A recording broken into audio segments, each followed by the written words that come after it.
Hi hello నమస్తే welcome to hit TV. Chiranjeevi గారు గత కొన్ని రోజులుగా ఒక ఈవెంట్లో ఒక వ్యాఖ్యలు చేయడం జరిగింది. ఆ వ్యాఖ్యలు ఇప్పుడు రచ్చరేపుతున్నాయనే చెప్పుకోవచ్చు. ఎందుకంటే మనం చూసుకున్నట్లయితే చిరంజీవి గారు మనశంకర్ వరప్రసాద్ ఈవెంట్లో అయితే మనకి చెప్పడం జరిగింది.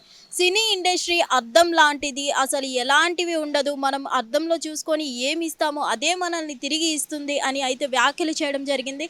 ఈ సినీ ఇండస్ట్రీలో ఎలాంటి కాస్టింగ్ కౌచ్లు లేవంటూ చిరంజీవి గారు చేసిన వ్యాఖ్యల మీద మన చిన్మయి గారు అయితే దీని మీద రెస్పాండ్ అవ్వడం జరిగింది. అలాగే ట్వీట్ అయితే పెట్టడం జరిగింది. ఇక్కడ మనం చూసుకున్నట్లయితే చిన్మయి గారు చెప్పడం జరిగింది, అప్పట్లో చిరంజీవి గారి ఇది అప్పుడు వేరు మొత్తం. ఇప్పుడు అప్పట్లో నటీనటుల మధ్య ఒక గౌరవప్రదమైన మర్యాదలు ఉండేవి, ఇప్పుడు మాత్రం ఇండస్ట్రీలో అలాంటివి లేవు. చిరంజీవి గారి టైంలో అలా ఉండేవేమో కానీ ఇప్పుడు మాత్రం ఇండస్ట్రీలో కాస్టింగ్ కౌచ్ అనేది చాలా ఇంపార్టెంట్ అయిపోయింది. అమ్మాయి తన శరీరాన్ని వదులుకుంటే మాత్రం అవకాశాలు రావట్లేదు అని అంటూ చిన్మయి గారు దీని మీద రెస్పాండ్ అవ్వడం జరిగింది. మనం ఇక్కడ చూసుకున్నట్లయితే ఇండస్ట్రీ అద్దం లాంటిది కాదు, చీకట్లి కోణాలు కూడా ఉన్నాయి ఇండస్ట్రీలో అంటూ చిన్మయి గారు రెస్పాండ్ అవుతూ ట్వీట్ చేయడం జరిగింది. మరి చిరంజీవి గారు అయితే ఇక్కడ ఈ ఈవెంట్లో చెప్పిన వ్యాఖ్యలు మనం చూసుకున్నట్లయితే, ఇండస్ట్రీ అద్దం లాంటిది, మనం ఏదైతే ఇస్తామో అదే మనకి తిరిగి వస్తుంది. నువ్వు స్ట్రాంగ్గా నిలిచి ఉంటే, నువ్వు కనుక అడ్వాంటేజ్ ఇవ్వకుండా నువ్వు స్ట్రాంగ్గా ఉంటే ఆ ఇండస్ట్రీ కూడా ఏం చేయదు. నువ్వు స్ట్రాంగ్గా ఉండి నువ్వు స్టాండ్ తీసుకుంటే నీకు ఎలాంటి డిసడ్వాంటేజెస్ జరగవు, నీ నుంచి ఎవరు అడ్వాంటేజెస్ తీసుకోరు. నువ్వు స్ట్రాంగ్ ఉండి నువ్వు నీ డెసిషన్ నువ్వు తీసుకుంటే ఏమీ ఉండదు, నీకు రావాల్సిన ఛాన్సెస్ నీకు వస్తాయి. ఇండస్ట్రీలో ఎలాంటి కాస్టింగ్ కౌచెస్ లేవు, కమిట్మెంట్ అంటే అదే కాదు మీనింగ్ అంటూ చిరంజీవి గారు అయితే వ్యాఖ్యలు చేయడం జరిగింది.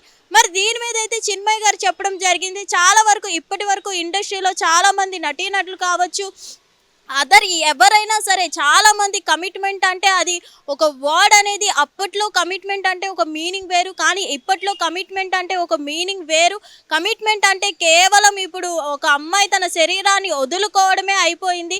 కమిట్మెంట్ అంటే ఆ ఒక్కటే జరుగుతుంది, ఫిజికల్ ఇదే మాత్రమే ఉంది ఇండస్ట్రీలో అని అయితే చెప్పడం జరుగుతుంది. మొత్తానికి అమ్మాయి తన అవకాశాలు రావాలి అంటే తన శరీరాన్ని విడిచిపెట్టుకోవాలి, అప్పుడే ఒక అమ్మాయికి అవకాశాలు వస్తాయి నటీనటులకి అని అంటూ చిన్మయి గారు రెస్పాండ్ అవ్వడం జరిగింది. ఇప్పటి వరకు చాలా మంది ఈ కాస్టింగ్ కౌచ్ ఎదుర్కొన్నారు, చాలా మంది ఈ ప్రాబ్లం ఇప్పటికే స్టిల్ ఫేస్ చేస్తున్నారు, చాలా మంది చెప్పలేక బయటికి రావట్లేదు అంటూ చిన్మయి గారు రెస్పాండ్ అవ్వడం జరిగింది. ఇదంతా మనం చూసుకున్నట్లయితే నిజంగా ఇది చిరంజీవి గారి వరకు చేరుకుంటుందా?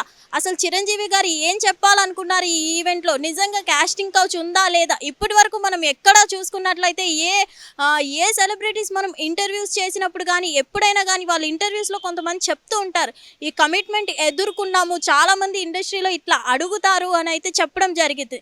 అంతేగాని ఎవరు బలవంతం చేయరని చాలామంది ఇప్పటి వరకు సెలబ్రిటీస్ చెప్పడం జరిగింది. వాళ్ళంతటి వాళ్ళే కూడా ఒప్పుకోవడం జరిగింది, నిజంగా ఇండస్ట్రీలో కాస్టింగ్ కౌచ్ ఉంది అని అయితే చాలా మంది సెలబ్రిటీస్ ఇప్పటి వరకు మనకి చెప్పడం జరిగింది. మరి చిరంజీవి గారు ఎందుకు ఇలాంటి కమిట్మెంట్స్ ఏం లేవు అని అయితే చెప్పడం జరుగుతుంది, ఇండస్ట్రీలో కాస్టింగ్ కౌచ్ లేదు అనడం జరుగుతుంది? లేదంటే చిరంజీవి గారి వరకు ఇదంతా రీచ్ అవ్వలేదా ఏంటి?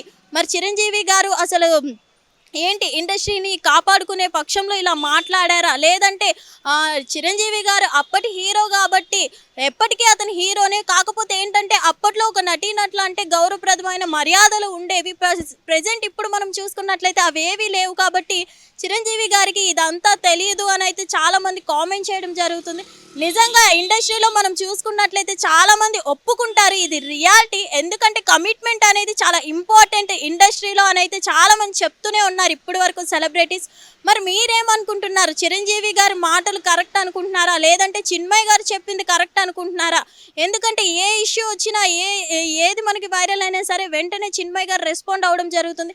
అలాగే లాస్ట్ టైం మనకి జరిగిన శివాజీ గారి ఇష్యూ మీద కూడా చిన్మయి గారు రెస్పాండ్ అవ్వడం జరిగింది. అదంతా ఒక టైప్ అయితే ఇప్పుడు మనం చూసుకున్నట్లయితే చిన్మయి గారు ఈసారి నిజం చెప్పారు, నిజంగా ఈసారి పోరాడుతున్నారు అనిపిస్తుంది. ఎందుకంటే నిజంగా చిన్మయి గారు చెప్పిన దాంట్లో తప్పేమీ లేదంటూ చాలా మంది కామెంట్ చేస్తున్నారు. మరి మీరెవరిని సపోర్ట్ చేస్తున్నారు? చిరంజీవి గారు చెప్పింది కరెక్ట్ అనుకుంటున్నారా, లేదంటే చిన్మయి గారు చెప్పింది కరెక్ట్ అనుకుంటున్నారా? అసలు మీ ఒపీనియన్ ఏంటి అనేది వీడియో కింద కామెంట్ రూపంలో తెలియజేయండి. Thank you. Hit TV app, ఇందులో short news, live news, entertainment shows, movies, digital magazines తో పాటు మీ జిల్లా వార్తలను కూడా ఫ్రీగా చూడొచ్చు. ఇంకెందుకు ఆలస్యం, వెంటనే హిట్ టీవీ యాప్ ని డౌన్లోడ్ చేసుకుని ఫ్రీగా ఎంటర్టైన్మెంట్ పొందండి. Hit TV app. Hit TV app. Please download hit TV app. Hit TV యాప్ని ఫ్రీగా డౌన్లోడ్ చేసుకొని ఎంజాయ్ చేయండి. మీకు నచ్చిన ఎంటర్టైన్మెంట్ కోసం హిట్ టీవీ యాప్ ని ఫ్రీగా డౌన్లోడ్ చేసుకుని ఎంజాయ్ చేయండి. హిట్ టీవీ యాప్ని డౌన్లోడ్ చేసుకుని ఆస్వాదించండి, ఆశీర్వదించండి. ఇంతమంది సెలబ్రిటీలు హిట్ టీవీ యాప్ ని డౌన్లోడ్ చేసుకోండి అని చెప్తున్నారంటే ఎంత మంచి యాప్ ఆలోచించండి. అమెరికా అమెరికా అమెరికా అమెరికాలో చదవాలనుకునే వాళ్ళకి విశ్వసనీయమైన పేరు మన శౌర్య consultancy. UK Law 1 Year Masters. UK Law 1 Year Masters. 2 years work permit up to 5 years visa. Contact Saurya Consultancy. Contact 89851 89851.